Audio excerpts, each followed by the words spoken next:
Today we'll be diving into a topic that's essential for anyone looking to break into the digital world, the elements and principles of art and design.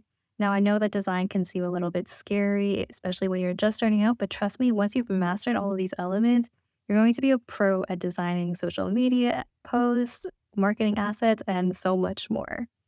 And here's the exciting part. This is part one of a two-part video series where today we'll be talking about the elements of design, and in the next video, I'll be talking about the principles of design, and that's going to up your design game by a lot. Hi, I'm Angelina, the social media manager at Greyson Enterprises. With a passion for creativity and a knack for design, I specialize in crafting visually captivating content.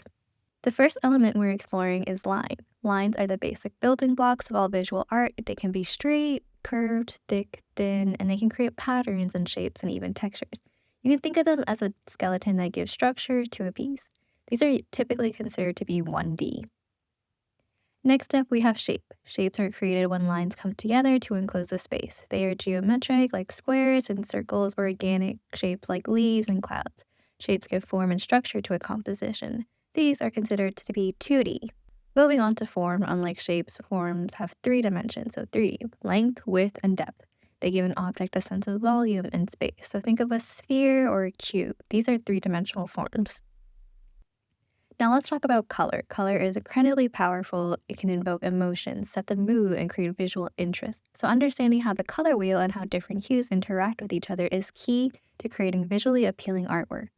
Value refers to the lightness or the darkness of a color or tone. It adds depth and dimension to your artwork. So think of a black and white photograph where the varying shades of gray can create a sense of volume.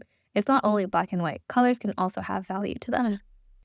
Texture is about the surface quality of an object, so it can be smooth, rough, bumpy, or even soft. Incorporating texture into your artwork can make them more engaging and tactile and give a sense of realism. Last but not least, we have space. It's the area within and around an object.